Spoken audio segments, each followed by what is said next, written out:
Bonjour à toutes et à tous et bienvenue dans ce webinaire qui a pour thématique les tendances RH 2021.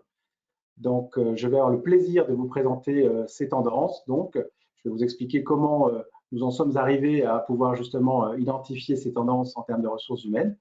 Et avant cela, juste deux mots. Je suis Vincent Biletruy, je suis directeur pour la France du Top Employers Institute. Et je vais avoir le plaisir donc de vous présenter la totalité de ce webinaire. Alors, juste quelques mots pour démarrer sur les aspects techniques. Vous avez sur la droite un onglet qui va vous permettre de poser vos questions auxquelles j'aurai plaisir à répondre en fin de webinaire, en espérant que nous aurons suffisamment de temps, mais je ferai en sorte de nous réserver un peu de temps pour les questions-réponses. Donc, n'hésitez pas en tout cas à les saisir directement dans l'onglet GoToWebinar, rubrique questions sur la droite de votre écran.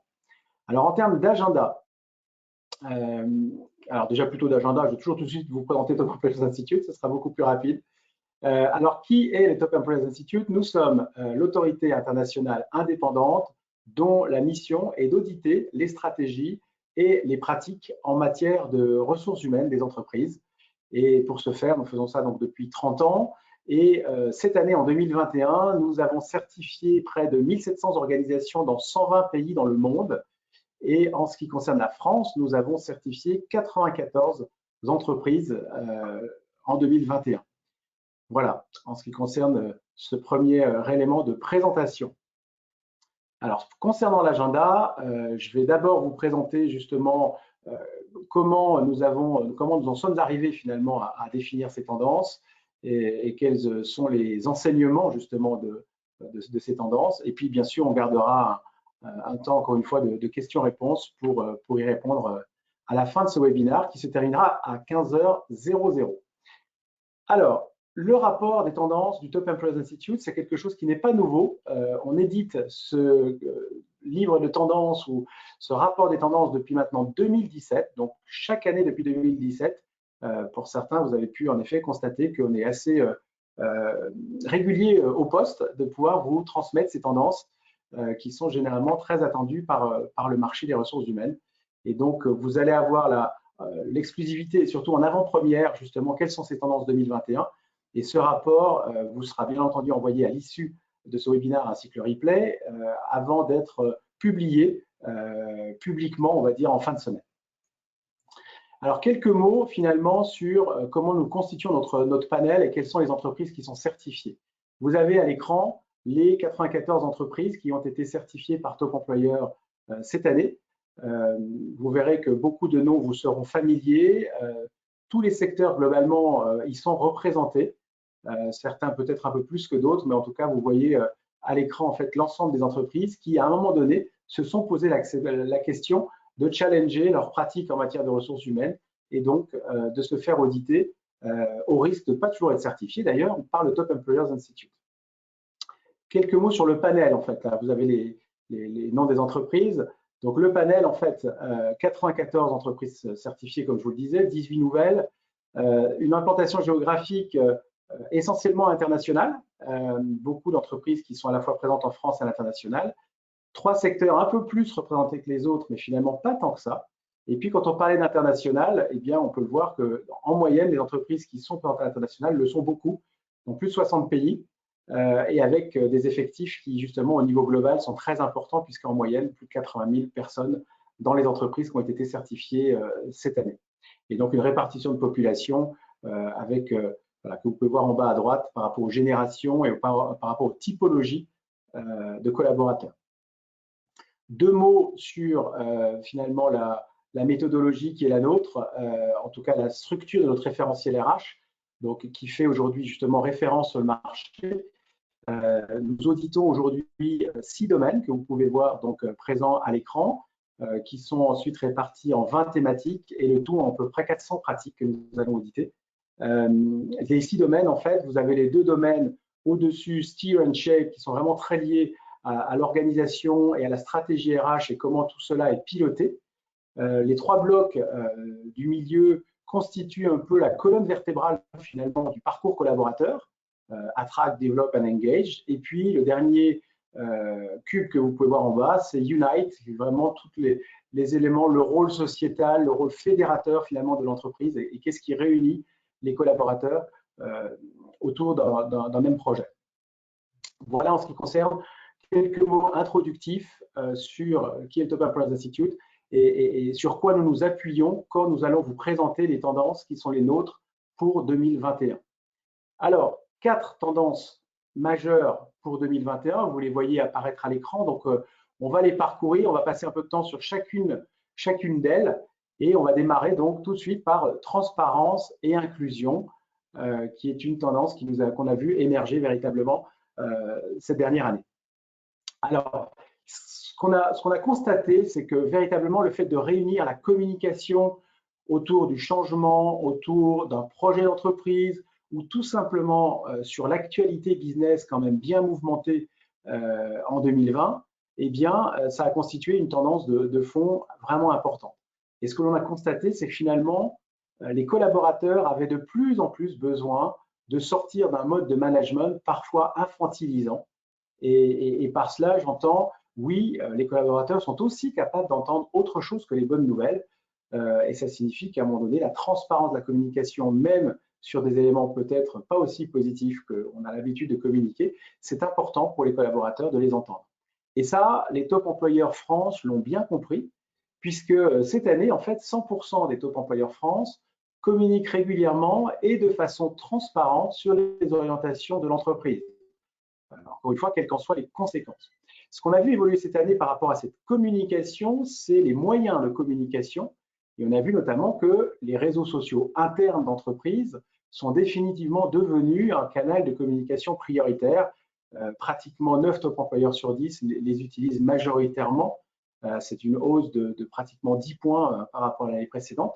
Et c'est vrai que c'est très lié, bien entendu, au contexte qui est le nôtre depuis un an maintenant, avec une majorité de collaborateurs en télétravail, d'où l'utilisation massive de ces réseaux sociaux internes plutôt que de canaux de communication plus traditionnels.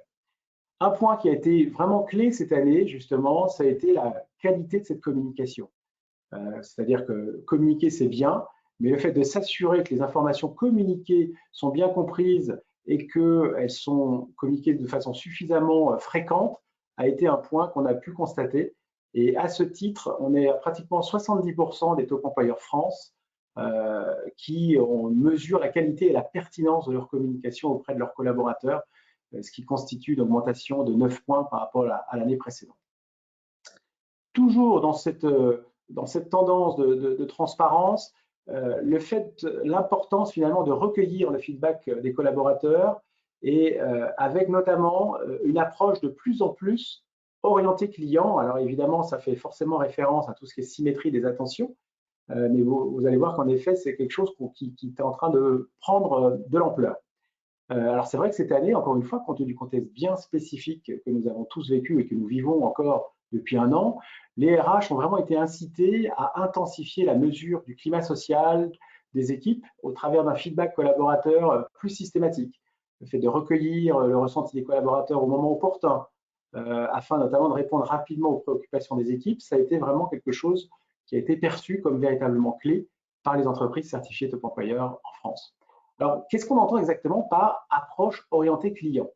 Eh bien, vous connaissez probablement le NPS quand il s'agit, le Net Promoter Score, quand il s'agit de mesurer la qualité de la satisfaction client. Eh bien, c'est un concept qui est de plus en plus appliqué finalement aux ressources humaines, à l'expérience collaborateur et notamment avec la mise en place de eNPS, donc Employee NPS, avec notamment le fait de pouvoir de plus en plus utiliser des questions avec des échelles de notation. Je vous donne un exemple, par exemple, sur une échelle de 1 à 10, est-ce que vous recommanderiez votre entreprise à un proche dans une optique d'un recrutement, quand on parle de cooptation, par exemple. Donc, c'est véritablement cette approche de plus en plus orientée client qu'on a constaté se développer cette année. Et par exemple, on a presque 60% des top employeurs qui, cette année, ont réalisé des pulse surveys, à savoir des enquêtes plus courtes, plus ciblées, en plus d'une enquête d'engagement généralement annuelle.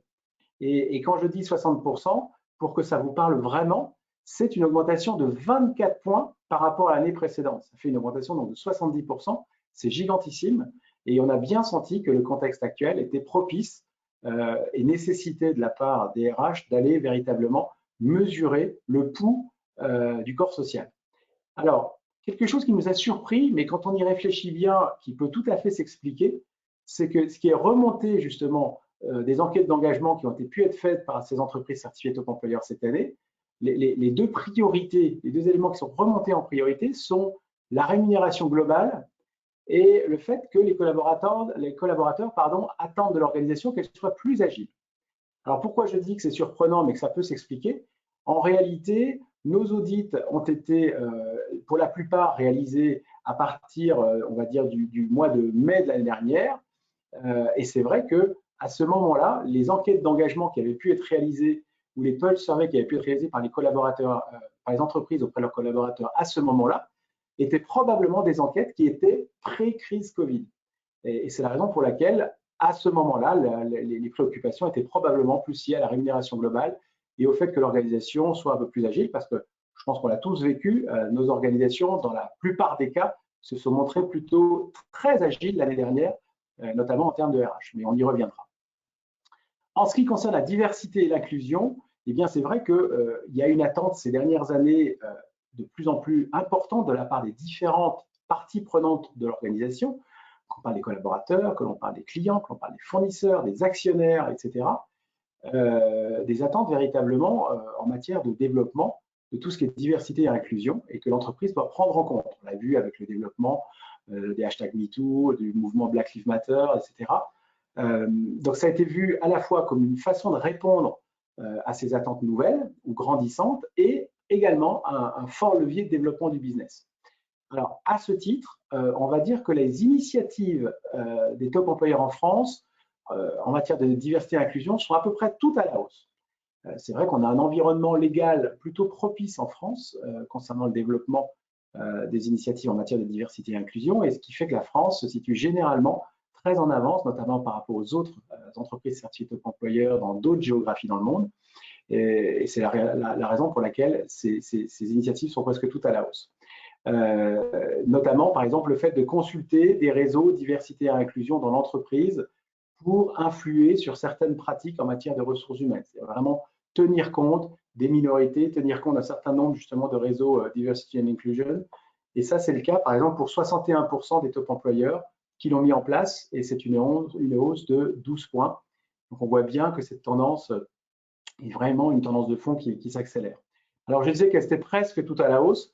Il y a un sujet sur lequel ce n'est pas le cas, c'est les initiatives en faveur de l'emploi des seniors, où là, on est en baisse de pratiquement 10% par rapport à l'année précédente sur ces initiatives-là. Alors, on sent que c'est un sujet qui est en train néanmoins de concerner de plus en plus d'entreprises. Il y avait un article encore en début de semaine, en fin de semaine dernière, relayé par Audrey Richard, présidente de la NDRH, qui traitait de ce sujet-là sur le fait qu'aujourd'hui, les entreprises devaient peut-être faire un peu plus attention à cette population qui offrait beaucoup d'avantages en termes de savoir-faire, en termes de transfert de savoir-faire, d'accompagnement, etc.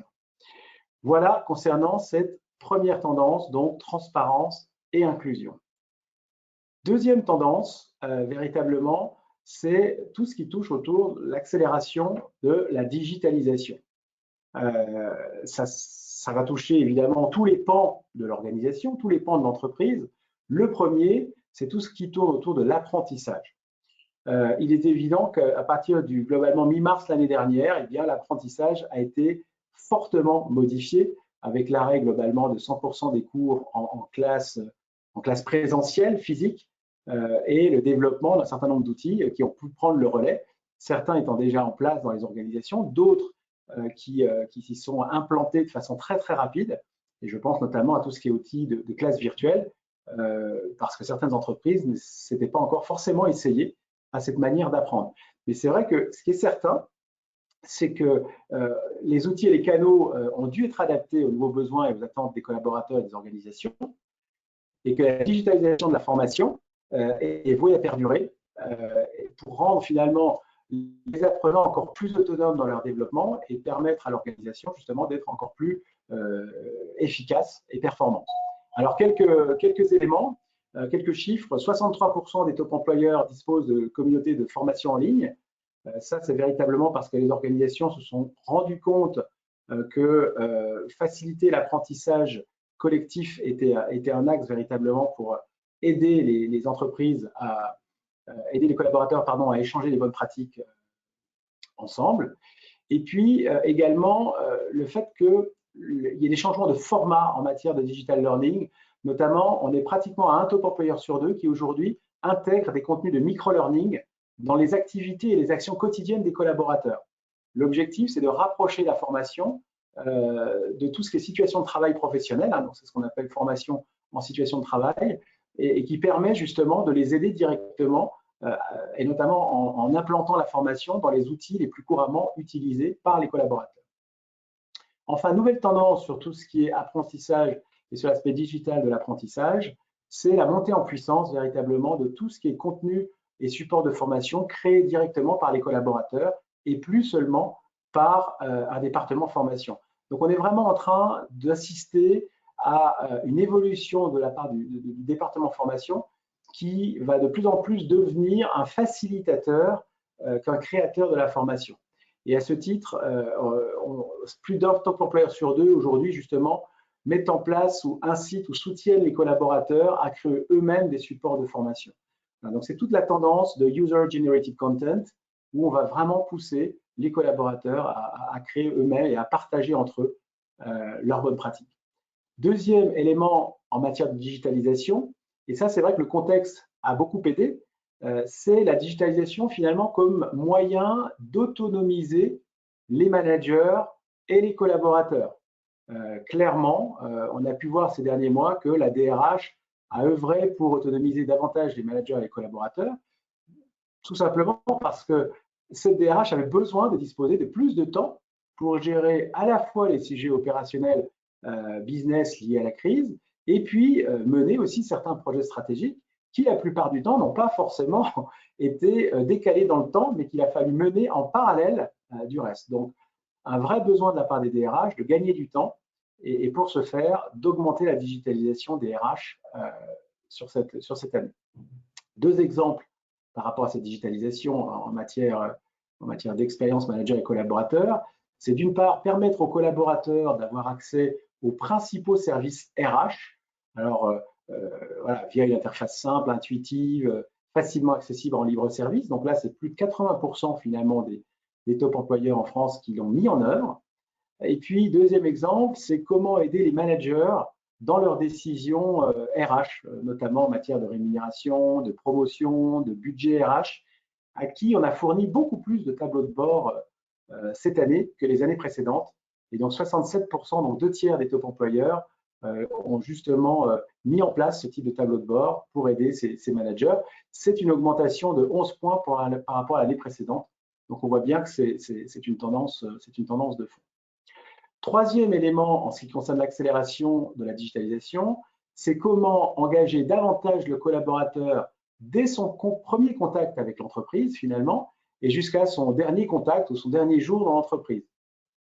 Alors le premier contact, c'est évidemment tout ce qui est processus de recrutement avec bien entendu le fait de mesurer toujours plus la satisfaction des candidats pendant le processus de recrutement et dans une optique véritablement d'améliorer ce processus de recrutement. Puis également en ce qui concerne l'amélioration du processus d'intégration. Et pour ce faire, c'est la mise à disposition, notamment en matière de digital, de plateformes. Alors on connaissait les plateformes d'intégration qui commençaient à se généraliser, en tout cas chez une majorité d'entreprises certifiées top employeurs, mais c'est le fait de remonter un peu dans le temps et de s'appuyer davantage sur des plateformes dédiées en matière de pré-intégration. La pré-intégration, aujourd'hui, en termes de mise à disposition d'outils dédiés, encore une fois, pourtant pour des collaborateurs qui ne sont pas encore véritablement collaborateurs de l'entreprise, ça a concerné 37% des top employeurs France qui l'ont fait systématiquement pour tous les recrutements et près de 1 sur 2 qui l'a fait sur certaines populations. Donc, une vraie tendance de fond. Alors, ces plateformes de pré-intégration, elles vont pouvoir, par exemple, et surtout dans une période où les collaborateurs ne vont pas forcément toujours au bureau dès le départ, c'est pouvoir leur offrir une visite virtuelle de leur futur bureau. C'est peut-être également le fait d'être en contact déjà via cette plateforme avec leurs futurs collègues, etc., etc. Leur donner accès à un certain nombre de formations pour leur permettre de commencer à créer du lien, parce qu'on le sait bien, en France, notamment sur certaines populations, il peut y avoir des des semaines de préavis qui font que pendant ces semaines-là, un collaborateur peut se poser beaucoup de questions et pourrait finalement être tenté de soit rester dans son entreprise actuelle ou d'être chassé par quelqu'un d'autre pendant cette période de temps. Donc le fait de créer du lien et le fait d'utiliser le digital pour créer ce lien est un point important pendant cette période de pré-intégration. Alors ensuite, dans l'intégration, il y a beaucoup de moyens également, avec la mise en œuvre de groupes de travail sur les réseaux sociaux de l'entreprise pour permettre aux nouveaux embauchés d'échanger entre eux, d'échanger leurs difficultés, etc., sur leurs difficultés et puis leur apporter des solutions. Voilà, donc une intégration véritablement massive de la digitalisation. Alors, ça ne veut pas dire qu'il n'y a que des aspects digitaux dans l'intégration. Là-dessus, soyons clairs, toujours beaucoup d'interventions humaines pour créer du lien. Mais en tout cas, on a vu cette accélération de la digitalisation, en tout cas en matière d'intégration. Ensuite, cette digitalisation, et là je pense que ça va parler à tout le monde, c'est le fait qu'on l'a bien vu dans le fait d'améliorer la collaboration avec l'essor des outils digitaux. On a tous passé des heures et des heures et des heures sur Teams, sur Zoom, sur GoToWebinar, et c'est vrai que là on a vu une augmentation très forte avec l'optimisation des outils existants, la mise à disposition de nouveaux outils.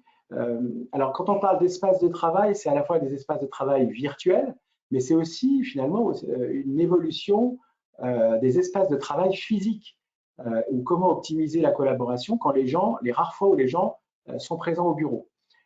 Et donc, qu'il s'agisse des outils digitaux ou des espaces physiques, on a pratiquement 9 top employeurs sur 10 qui justement ont travaillé sur la mise à disposition de nouveaux outils, de nouveaux espaces. 9 top employeurs sur 10, c'est plus 16 points en un an. Donc, on voit bien que le contexte actuel a véritablement accéléré cette tendance de digitalisation de ces espaces de travail.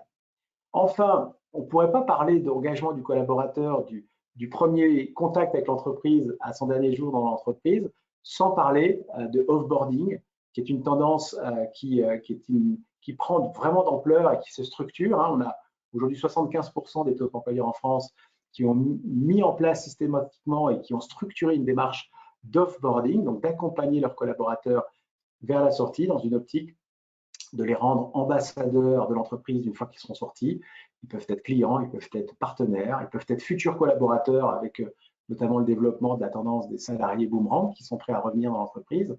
Donc c'est vrai qu'on n'est plus dans la digitalisation, mais je tenais quand même à préciser ce point-là, que l'offboarding, qui est la dernière étape du parcours collaborateur, eh bien, est quelque chose qui est en train de se structurer et de monter en puissance pour les raisons que je viens de vous évoquer.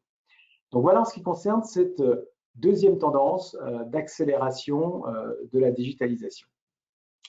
Troisième tendance qu'on a vu également apparaître et prendre de l'ampleur, c'est comment finalement le bien-être des collaborateurs et leur expérience dans le nouveau monde du travail a été pris en compte finalement par les organisations. Alors évidemment, encore une fois, le contexte qu'on a pu vivre ces derniers mois a véritablement joué en faveur de cette tendance-là. Le fait de considérer la QVT comme un impératif, on le voit bien, la santé, sécurité et QVT qui font partie finalement du top 3 des priorités RH pour plus de 80% des top employeurs cette année, une augmentation quand même de 8 points par rapport à l'année précédente. C'est pas neutre, évidemment. Alors pourquoi finalement, pourquoi cette tendance? Eh bien parce que les entreprises ont véritablement pris conscience finalement que les collaborateurs craignaient, voire craignent encore pour leur santé physique, et puis parce que le contexte spécifique que nous vivons avait un impact aussi sur la santé psychologique des collaborateurs. Donc, d'où cette nécessité finalement de prendre en compte et de rendre prioritaire cette thématique de santé, sécurité, QVT. Et comment ça se traduit? Ça se traduit notamment par le fait que 3 top employeurs sur 4, c'est une augmentation de 17 points, donc voilà, 30% d'augmentation par rapport à l'année précédente, ont défini une stratégie consacrée au bien-être et à la QVT à l'échelle de l'organisation. Donc, quand on parle de stratégie à l'échelle de l'organisation, on entend par là une approche véritablement holistique qui va couvrir finalement à la fois la santé personnelle et professionnelle, physique et psychologique des collaborateurs. Qu'est-ce qui a fait qu'on en est arrivé là aussi finalement? C'est tout simplement parce que là où il y a encore un an globalement c'était presque un privilège de pouvoir télétravailler parfois, et qu'on a tous vu l'intérêt de ce télétravail massif pendant quelques semaines, je pense que tout le monde dans l'organisation, et les RH en premier, ont véritablement pris conscience des limites du télétravail et également, finalement, et c'est un peu le corollaire, de l'importance de redéfinir le rôle du lieu physique de travail. Alors, clairement, sur le télétravail, il y a toute une réflexion qui est en cours sur le fait de trouver un rythme. Quel est le bon rythme en termes de télétravail? Aujourd'hui, nous, ce que nous constatons au Top Employers Institute, c'est que le consensus, après avoir vécu des rythmes parfois de 4 voire 5 jours de télétravail par semaine, alors imposés, recommandés par le gouvernement, etc.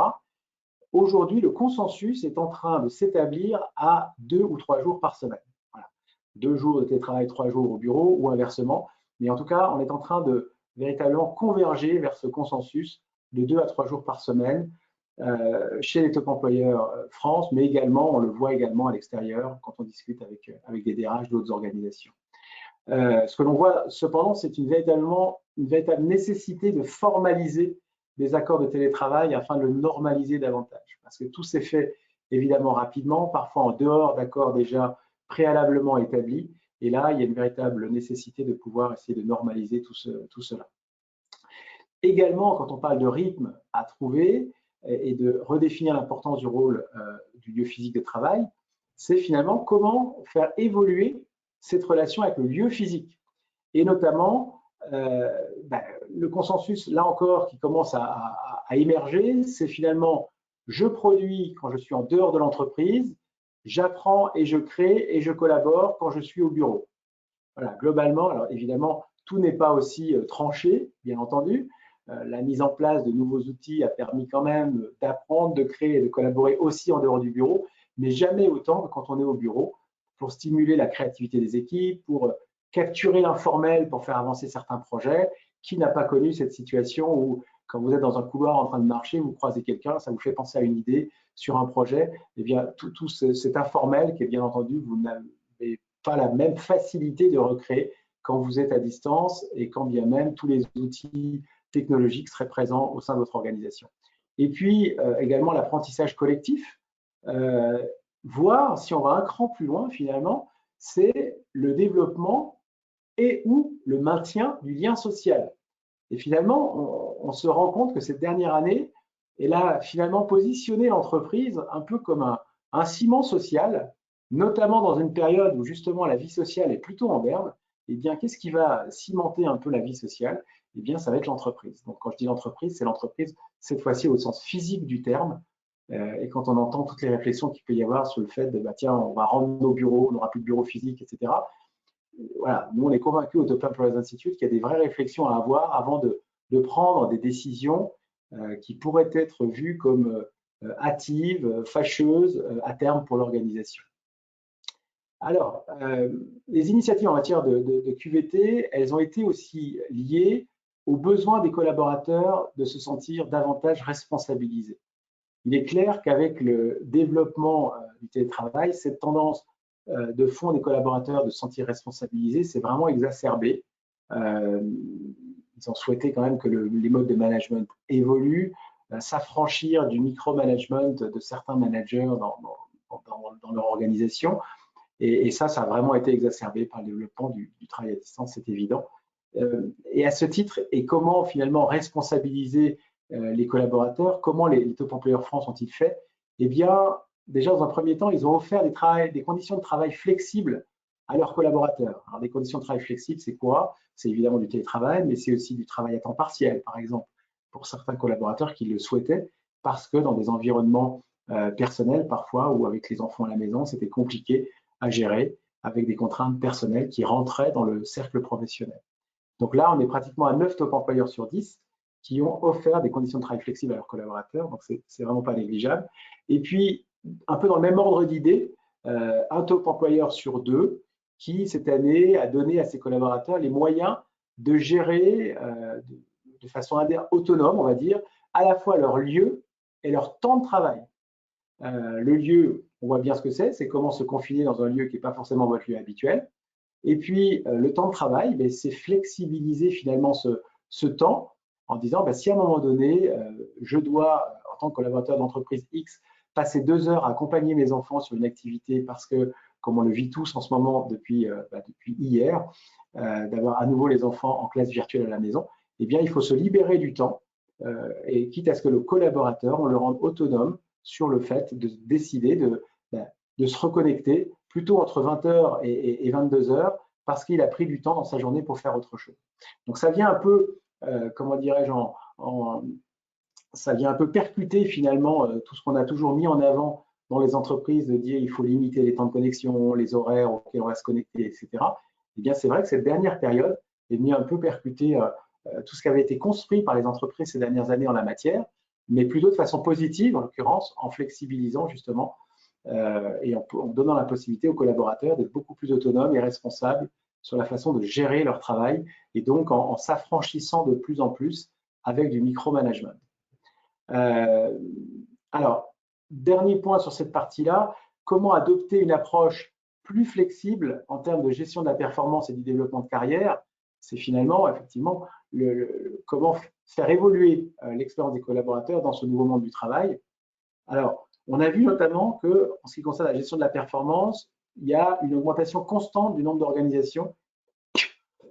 Pardon, excusez-moi, j'en profite pour faire une petite pause. Un nombre croissant d'organisations qui ont mis en place un rythme de rendez-vous régulier, souvent sur une base mensuelle, entre les managers et les collaborateurs. C'est-à-dire que s'affranchir encore une fois de la sempiternelle revue annuelle des performances, mais essayer au contraire de rendre plus fréquents ces échanges avec le manager. Et là, on est à pratiquement 8 top employeurs sur 10 qui l'ont mis en place cette année. C'est 10 points de plus que l'année dernière. Donc, on a senti véritablement cette nécessité d'avoir des points plus réguliers. C'est probablement, encore une fois, lié à ce nouveau contexte qui est le nôtre avec un télétravail massif, de se dire on ne peut pas se permettre d'attendre un an avant d'avoir un échange plus formel finalement avec quelqu'un de son équipe. Deuxième tendance sur cet élément-là, c'est le fait que de plus en plus, on va laisser la possibilité à un collaborateur de revoir et de faire évoluer le calendrier et le contenu de ses objectifs.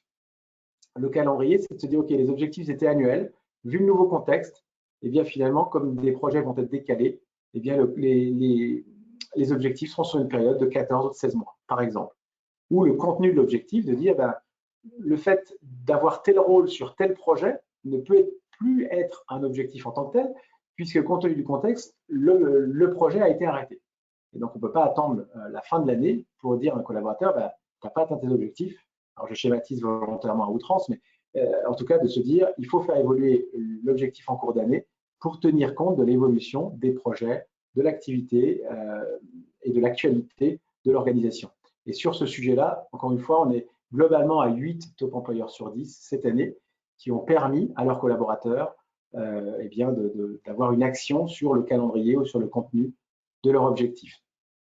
Enfin, un dernier point concernant cet élément-là, c'est un peu en parallèle de ce que je viens de vous dire, mais c'est vrai qu'on a senti la nécessité dans les organisations que nous avons auditées de remettre l'humain au centre. Alors, je sais, l'expérience a été dite et redite 15 000 fois et elle peut paraître un peu tarte à la crème, mais on a véritablement senti cette dernière année cette nécessité-là. Pourquoi? Parce que nécessité et une volonté de la part des collaborateurs de faire en sorte qu'on gère leurs craintes par rapport notamment, encore une fois, on en parlait de la santé physique tout à l'heure, mais aussi face à l'essor des technologies de façon générale, lié notamment, encore une fois, au développement du télétravail, l'essor de la technologie avec l'essor et le développement de l'intelligence artificielle, avec des craintes de plus en plus prégnantes de la part des collaborateurs, avec l'impact possible sur leur job à terme. Et c'est vrai que de façon plus générale, on a parlé finalement de gestion de la crise sanitaire par les RH, on a parlé de gestion de la crise économique et parfois sociale par les RH, notamment dans certains secteurs très impactés.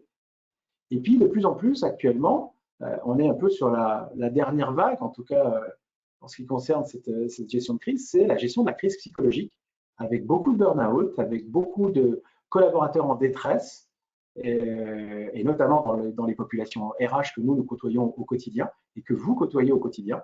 Et c'est vrai que gérer cette crainte des collaborateurs est devenu véritablement clé cette année pour les RH et pour les entreprises. Dernier élément qu'on a senti également comme étant quelque chose qui montait en puissance, c'est réengager les collaborateurs, notamment en les associant financièrement à la reprise économique de leur entreprise. À ce titre, je pense particulièrement aux secteurs qui ont été très touchés par ce qui s'est passé l'année dernière et qui, justement, auraient des collaborateurs qui pourraient avoir le sentiment d'avoir fait beaucoup d'efforts à un moment donné et qui s'attendent à un renvoi d'ascenseur, si vous me permettez l'expression. Et du coup, voilà, comment les associer davantage financièrement dès que le contexte s'y prêtera davantage, et en tout cas, voilà, les réengager, notamment par cet aspect financier et pas seulement par la batterie habituelle des pratiques RH déjà mises en œuvre par les collaborateurs et qu'on a pu déjà évoquer. Voilà pour cette troisième tendance. Quatrième et dernière tendance, là je pense que ce sont des choses qui vous parlent parce que vous l'avez tellement vécu au quotidien, nous l'avons tellement vécu en tant que RH au quotidien cette année, c'est comment le rôle de la DRH a été clairement réinventé et comment la DRH finalement est devenue véritablement actrice de la transformation. Et ça, déjà, tout simplement parce que les RH, alors là, c'est un avis très personnel, mais je pense que d'une situation de crise comme celle que l'on a vécue, en est ressorti finalement une vraie opportunité de positionner, j'ai envie de dire enfin et durablement, la DRH comme un véritable business maker. Donc, ça fait des années que l'on parle de DRH business partner, mais là, véritablement, ce que l'on a pu constater ces dernières années, c'est une évolution vers un rôle de business maker, donc acteur du business au même titre que d'autres fonctions et acteur clé de la transformation des entreprises. Alors, quelques éléments qui vont vous parler, c'est clair que les DRH ont démontré une agilité et un engagement sans pareil dès le premier jour du premier confinement, avec des DRH présents dans la quasi-totalité des cellules de gestion de crise, voire soit présents, soit les ont pilotées, ces cellules de gestion de crise, voire les pilotent encore d'ailleurs, puisque depuis l'annonce des nouvelles mesures gouvernementales la semaine dernière, il y a de nouvelles dispositions ont dû être prises par beaucoup d'entreprises et sont passées par la remise en œuvre de nouvelles cellules de gestion de crise. Donc voilà, des DRH agiles, engagés, qui ont dû assurer la continuité de l'activité de l'entreprise, notamment au travers de la mise en œuvre des mesures de chômage partiel et évidemment du passage massif au télétravail, qui ont dû être un soutien indéfectible à des managers parfois désemparés par la soudaineté et la nouveauté de la situation. Et puis le tout, et ça on l'a déjà un peu évoqué rapidement tout à l'heure, le tout au prix d'une charge de travail et d'un niveau de stress parfois très important. Voilà, donc ça c'est vraiment ce que les DRH ont vécu et tout cela a pris forme ensuite en termes d'importance du rôle de la DRH par au moins deux éléments que je vais vous citer. Le premier, c'est que la direction générale chez les top employeurs France cette année ont activement soutenu justement au travers d'initiatives ciblées la stratégie RH et les populations RH. Et cette année, nous sommes à un chiffre de 100% des top employeurs qui ont donc activement soutenu la RH dans son rôle primordial finalement dans la stratégie d'entreprise. Donc c'est une augmentation de 10 points. Et puis également, il y a eu une manière dont une explicitation, on va le dire comme ça, de la manière dont les RH contribuent à la stratégie d'entreprise et à la réalisation des objectifs business de l'entreprise. Et comment cela a-t-il été explicité? Tout simplement en mettant en œuvre davantage d'indicateurs clés permettant justement de mesurer le rôle réel de la RH en termes et son impact business. Et ça a été fait chez 9 top employeurs sur 10. Cela dit, je modérerai certains propos sur ce rôle-là dans la mesure où les managers, malheureusement, n'ont pas toujours pleinement intégré les indicateurs clés RH dans leur quotidien. Tout à l'heure, je vous disais que la RH a œuvré pour les autonomiser en leur mettant à disposition davantage justement de tableaux de bord, d'outils, etc. malheureusement, ça n'a pas été complètement encore intégré par les managers. Donc, on le voit notamment par le fait que tous les managers n'utilisent pas forcément encore de façon régulière une scorecard qui intégrerait les principaux indicateurs RH. Et moins d'un manager sur deux, enfin, en tout cas, les managers de moins de temps, un top employeur sur deux, pardon, pour être plus précis, l'ont fait cette année, donc d'utiliser systématiquement des scorecards qui résumaient les principaux indicateurs RH. C'est une forte augmentation, c'est 10 points par rapport à l'année dernière, mais c'est vrai que ça nous paraît quand même peu pour justement s'approprier véritablement tout ce qui est initiative RH. Et pour nous, c'est la preuve qu'il y a une importance d'accompagner le middle management dans tout ce qui est en train de s'opérer dans l'organisation. Donc, de ne pas seulement s'occuper à la fois du top management et des collaborateurs, mais également tout le middle management qui, d'ailleurs, a été le premier avec les RH en frontal pour gérer tout ce qui s'est passé. Dans son rôle d'accompagnement de la transformation des entreprises, eh bien, oui, la DRH, bien sûr, a œuvré encore plus que jamais. Déjà parce que ce qu'on a pu constater, c'est que de plus en plus d'entreprises font porter les deux casquettes à la DRH, à savoir casquette direction des ressources humaines et casquette transformation de l'entreprise. Transformation au sens large ou transformation digitale, mais en tout cas, de plus en plus d'entreprises le font. Et puis, parce que le rôle de la DRH sur l'accompagnement des collaborateurs pour justement les aider notamment à comprendre l'impact du changement a été plus important. Quand on parle d'impact du changement, c'est bien sûr la décroissance de certains métiers, c'est la création de nouveaux métiers et donc le rôle que va devoir jouer justement la DRH dans l'accompagnement de ces métiers, et en tout cas le rôle de l'entreprise pour accompagner l'évolution de ces métiers. Eh bien, la fonction RH aide de plus en plus les collaborateurs à comprendre l'impact de ce changement sur leur rôle et sur leurs responsabilités. Et ça a été le cas cette année sur près de 9 top employeurs sur 10 qui ont véritablement accompagné les collaborateurs dans cette compréhension au travers notamment de programmes d'information, de campagnes d'information, de sensibilisation, de plans de formation spécifiques.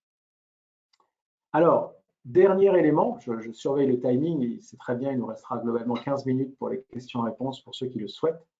Dans ce rôle de la DRH réinventée, actrice de la transformation, c'est comment l'entreprise et comment les DRH préparent demain en adoptant une démarche responsable.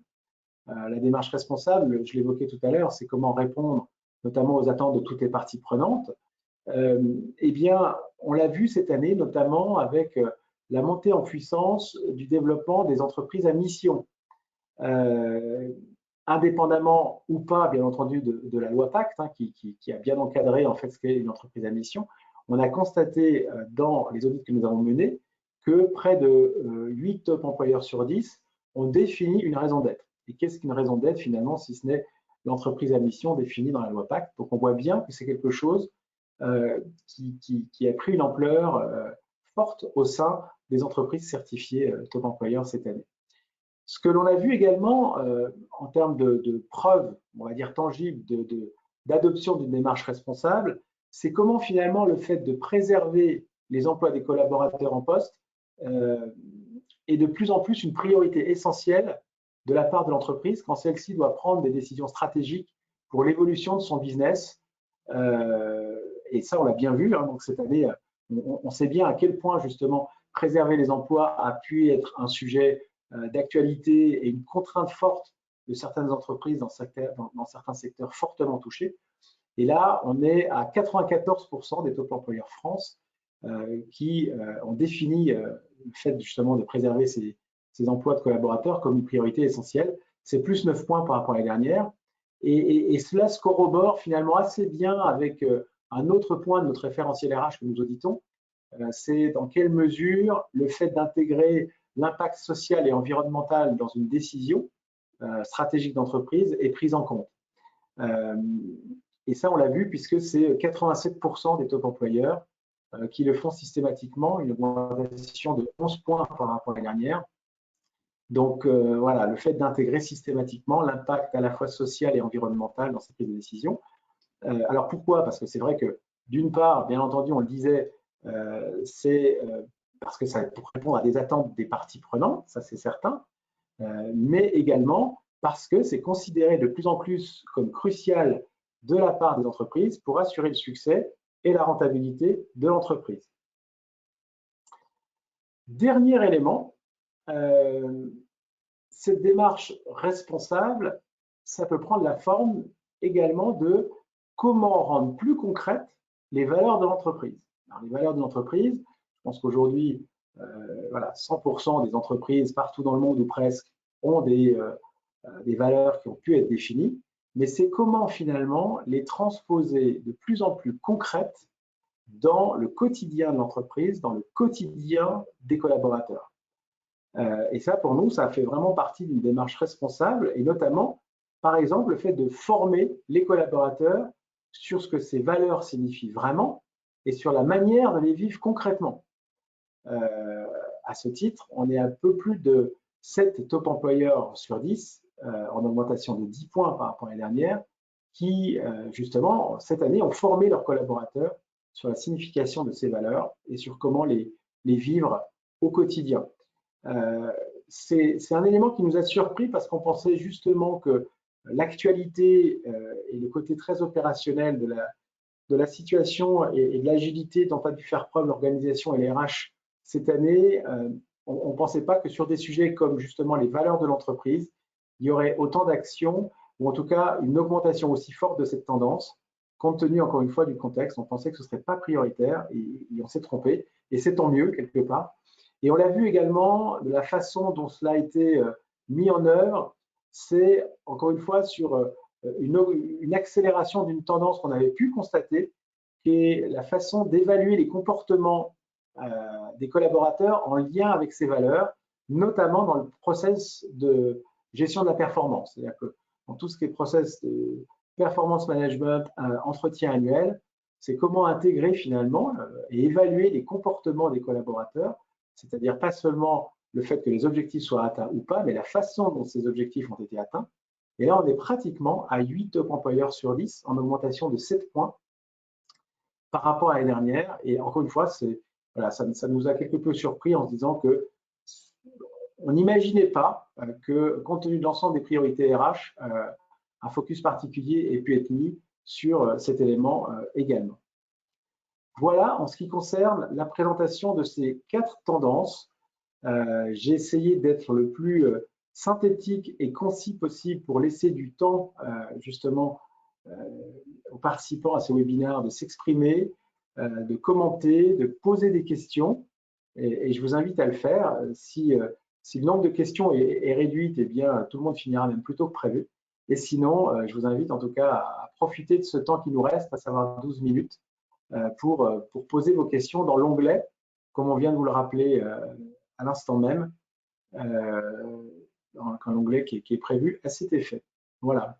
Je vous laisse quelques instants pour poser vos questions. Je vois qu'il y en a déjà une qui est arrivée, mais on va prendre le temps pour le faire. Pour ceux qui seraient pressés de partir quand même avant cette séance de questions-réponses, j'en profite quand même pour vous dire que vous recevrez le replay de ce webinaire, évidemment, à l'issue de ce webinaire. Vous recevrez également en avant-première le rapport des tendances France 2021. Le rapport international existait déjà et en anglais depuis quelques semaines, mais là, c'est le rapport vraiment spécifique aux tendances France. Donc, vous les recevrez en avant-première puisqu'elles seront diffusées, comme je vous le disais tout à l'heure, un peu plus tard au public.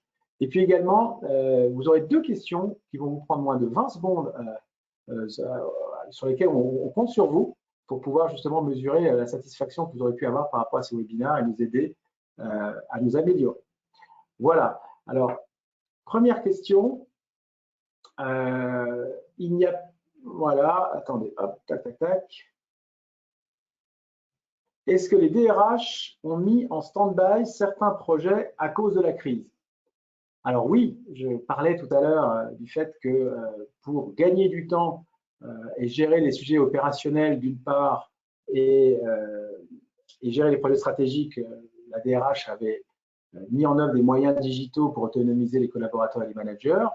Bien entendu, dans tous les cas, tous les projets stratégiques n'ont pas été menés à leur terme initialement prévu dans beaucoup de secteurs, dans beaucoup d'organisations, parce qu'à un moment donné, quand il y a une priorité qui est à donner à la gestion du business, de l'opérationnel, la gestion des collaborateurs, des difficultés, et comme on disait tout à l'heure, les craintes des collaborateurs, eh bien oui, certains projets ont pu être décalés. Alors, je pense notamment à des projets où des entreprises avaient prévu, par exemple, de faire migrer leur SIRH. On sait à quel point ce sont des sujets qui sont structurants, chronophages et qui, par conséquent, ont pu être mis entre parenthèses pendant cette période parce que non jugés prioritaires, surtout à partir du moment où il y avait quand même une actualité quand même qui était relativement forte. J'espère que ça répond à la question. Alors, pensez-vous que ces tendances sont vraiment liées à l'environnement particulier que nous connaissons depuis l'année dernière ou pensez-vous que ce sont des sujets de fond qui se perpétueront en 2022? Alors, c'est une vraie question. Sur la plupart en fait de ces tendances, au Top Employers Institute, nous sommes vraiment persuadés que certaines tendances se sont accélérées, étaient déjà présentes, d'autres sont plutôt nouvelles, mais en aucun cas on pense véritablement qu'il y aura un retour arrière et un rétropédalage des organisations, en tout cas sur la majorité et la plupart de ces tendances que je vous ai présentées aujourd'hui. On ne voit pas comment, si on prend le télétravail, typiquement, on ne voit pas comment les entreprises pourraient rétropédaler sur ce sujet-là. Après qu'elles rétropédalent, parce qu'en effet, aujourd'hui, les collaborateurs souhaitent retourner un peu plus au bureau pour voir davantage de monde, ça c'est une certitude, mais de façon générale, on pense qu'il n'y aura pas de retour arrière sur la plupart. Après, on espère qu'il y aura des évolutions positives sur certaines, je vous parlais tout à l'heure notamment de l'emploi des seniors. On espère en effet que le fait qu'il y ait une baisse des initiatives qui soient prises dans cette direction puisse être infléchie. Oui, bien sûr, mais sinon, globalement, on pense véritablement que tout ça perdurera, en tout cas pour la plupart d'entre elles. Voilà. Une autre question, comment voyez-vous l'accompagnement au changement de toutes ces transformations? Alors, ce qui est certain, c'est que l'accompagnement au changement, on le sait tous, est un élément clé de l'ensemble des projets de changement, parce que comment faire évoluer une organisation, surtout plus elle est grande, structurée, potentiellement silotée, etc. Comment la faire évoluer s'il n'y a pas de plan d'accompagnement au changement? L'accompagnement au changement, c'est clair qu'il sera clé dans la réussite de tout ce qui est en train de se passer actuellement. Et comment voyez-vous l'accompagnement au changement? Bien sûr, les plans eux-mêmes vont évoluer. Aujourd'hui, je pense qu'il est compliqué de se dire qu'on va continuer à mettre des personnes dans une salle et communiquer auprès d'eux et mesurer leur compréhension du projet de changement comme on pouvait le faire par le passé. On va beaucoup s'appuyer sur les outils digitaux pour justement aider les collaborateurs à comprendre ce qui est en train de se passer et à comprendre l'impact, encore une fois, sur les compétences et sur leur rôle et responsabilités, comme on l'évoquait tout à l'heure. Et pour ce faire, beaucoup d'outils existent, des startups existent justement sur comment mettre en place des plateformes d'accompagnement au changement, des plateformes notamment collaboratives avec des aspects de gamification, etc. Ça ne remplacera pas 100% évidemment de l'ensemble des plans et d'accompagnement au changement traditionnels, mais en tout cas, ça va les faire évoluer clairement. Alors, ça c'est une question qui n'est pas simple, je vais vous la lire quand même, mais je suis pas sûr d'avoir la réponse. Quelle part des top employeurs travaille sur de nouvelles modalités de partage de la valeur au-delà des actionnaires? Cela semble rester un signal émergent encore faible, ou est-ce une tendance un peu plus fortement émergente? Les RH sont-elles associées si c'est le cas? Quelle part des top employeurs? Alors là, pour le coup, je pense que c'est une question à laquelle je n'ai pas de réponse. Les modalités de partage de la valeur au-delà des actionnaires, eh bien, je l'ai touché du doigt tout à l'heure quand je disais que partager la valeur, ça passait aussi par la partager avec les collaborateurs qui, à un moment donné, pouvaient être en attente de la part de leur organisation de renvoyer un peu l'ascenseur par rapport aux efforts qui avaient pu être faits. Encore une fois, ça ne concerne pas forcément la totalité des secteurs d'activité, parce que tous n'ont pas été touchés de la même façon par ce qui s'est passé sur cette dernière année. Donc, c'est difficile de répondre à cette question. Maintenant, est-ce que les RH sont associés si c'est le cas? Oui, bien sûr, si on est en train de parler de partage de la valeur, notamment de nouveaux plans, une évolution des plans de participation des collaborateurs, etc., bien sûr que les RH seront totalement acteurs dans cette initiative-là.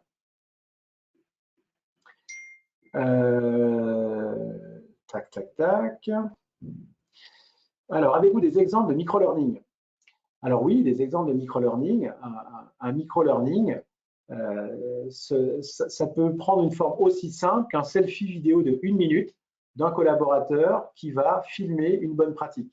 Donc, un selfie vidéo parce qu'il se filme en train d'expliquer une bonne pratique qu'il a pu mettre en avant, ou tout simplement, il peut filmer, si on parle par exemple du monde industriel, vous pouvez avoir un opérateur qui va filmer son collègue en train de pratiquer justement une opération sur une machine, et parce qu'elle est considérée comme une bonne pratique, va pouvoir filmer et en 45 secondes ou 1 minute, va pouvoir ensuite diffuser assez rapidement au travers d'outils internes mis à disposition, encore une fois, par le service de formation interne de l'entreprise, qui devient donc qui prend vraiment toute sa place comme facilitateur. Et bien tout cela va pouvoir être partagé au sein d'une communauté de pratique ou une communauté d'apprentissage. Donc voilà, un exemple de micro-learning, ça peut être aussi simple qu'une simple vidéo de 45 secondes. Après, évidemment, de micro-learning, ça peut être également une lecture d'un document rédigé par quelqu'un avec un peu moins d'impact, on a pu le voir, qu'une vidéo en tant que telle, voire un mélange des deux, c'est-à-dire vous avez 1 ou 2 slides et puis ou du texte qui vient en incrustation sur une vidéo, mais du texte qui vient en incrustation pour renforcer les messages forts qu'une vidéo rapide peut apporter. Mais dans tous les cas, micro-learning, c'est moins de 3 ou 5 minutes, sinon on n'est plus sur du micro-learning. Voilà, est-ce qu'il y a d'autres questions? Tac, tac, tac, je regarde. Entre-temps, il y en a beaucoup qui sont arrivés.